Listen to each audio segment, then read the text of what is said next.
शांत रहना सब। सर यति की गिरफ्तारी हुई है। एक कोतवाली में जो मुकदमा था, मुकदमे के अकॉर्डिंग अभियुक्त थे, उनका गिरफ्तार किया गया। किनको किया गया है? ये जो यति नरसिंहानंद है सर किस मामले में किया गया है? क्योंकि उन पे 2-3 मुकदमे चल रहे थे तो लगातार ऑफेंस उनका रिपीट हो रहा था, तो इस आधार पर सर हेट स्पीच मामला था, उसमें इनको गिरफ्तारी हुई है क्या? अभी के लिए इतना सर धाराएं बता दीजिए। सर किसी महिला के धाराओं में किया गया है? कोई महिला वाला मामला मैंने आपको बता दिया। मुकदमा जो है तीसरा मुकदमा जो था, जिसमें एक महिलाओं के खिलाफ टिप्पणी थी, उस आधार पे उनके अरेस्ट हुए। सर अभी कुछ कमेंट नहीं कर पाऊंगा, मुझे उसकी पूरी जानकारी नहीं है। करेंसी का कोई मामला है मेरे संज्ञान में? सर आज शहर में धारा 144 लागू हुई है, उसके बाद ही तुरंत गिरफ्तारी की गई, पर ऐसा पहले क्यों नहीं की गई गिरफ्तारी? जब उस समय उनको गिरफ्तार किया था बस इनके लीगल प्रोसीजर है, लीगल प्रोसीजर के अकॉर्डिंग आज उनकी गिरफ्तारी। ठीक है सर, ठीक है। यति नरसिंहानंद जी हमारे नायक हैं, लेकिन ये अच्छा है कि उन्होंने बहुत सारे लोगों को ट्रेन कर दिया है और हम लोग ये सत्याग्रह जारी रखेंगे। सत्याग्रह चलता रहेगा, नियमों का पालन भी करेंगे। हम नियमों का पालन शुरू से करते आ रहे हैं, नियमों का पालन पहले भी कर रहे थे, नियमों का पालन अभी भी करते रहेंगे। तो ये सत्याग्रह चलता रहेगा। जिस प्रकार से सरकार ने हिंदू विरोधी और संत विरोधी अपना चेहरा दिखाया है, और यह चुनाव आयोग का बहाना है। तमाम बड़ी शक्तियां इसमें लग गई हैं जो अपने आप को कमज़ोर महसूस कर रही हैं। उनको लग रहा है कहीं हमारी दुकान न बंद हो जाए।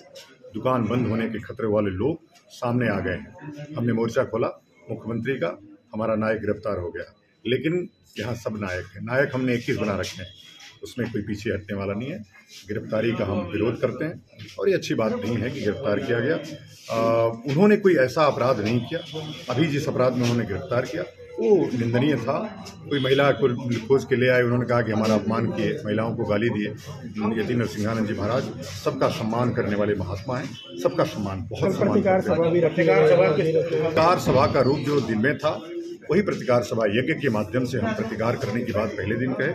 चूँकि जब कोविड गाइडलाइन आ गई थी तो हमने उस सभा में लोगों को सीमित किया था और कहा था कि अपने अपने स्थल पे ही आप यज्ञ आदि करके प्रतिकार करने का वो कीजिए। चूँकि अब संतों के ऊपर मुकदमे दर्ज होने लगे हैं तो हिंदू, आम हिंदू का क्या असर होगा आप कल्पना कर सकते हैं। गुरु जी, अमृतानंद जी की तबीयत खराब थी, उनका क्या, उनको भी लेके आए हैं? किस तरह से रहा है? अमृतानंद जी सत्याग्रह स्थल पे हैं, सत्याग्रह उनका चल रहा है। केवल यति नरसिंहानंद जी को ले आया गया है और वो भी हेट स्पीच के मामले में नहीं लाया गया, ऐसा बताया गया है। कहूँगा कि यदि आप अपने मंडलेश्वर को नहीं बचा पाए तो फिर आगे क्या होगा आप सोच सकते हैं। जूना अखाड़े के लोगों को नहीं, समस्त अखाड़े के लोगों को का समय है, संतों का समय है। अगर संतों के लिए आगे नहीं आया तो फिर कोई आंदोलन आप खड़ा नहीं कर पाओगे।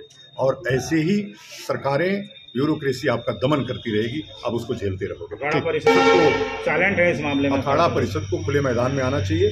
अखाड़ा परिषद तो हर मुद्दे पे साइलेंट रहता है, जो चाहता आकर के रौद करके चला जाता है। ये तो कम से कम 50 संतों का समूह है जो पहली बार जिंदा हुआ है और खड़ा हुआ है हिंदू धर्म के लिए को लेकर के। और ये सत्याग्रह है, चलता रहेगा, अनंत काल तक चलेगा, जब तक कि भारत हिंदू राष्ट्र नहीं हो जाता है।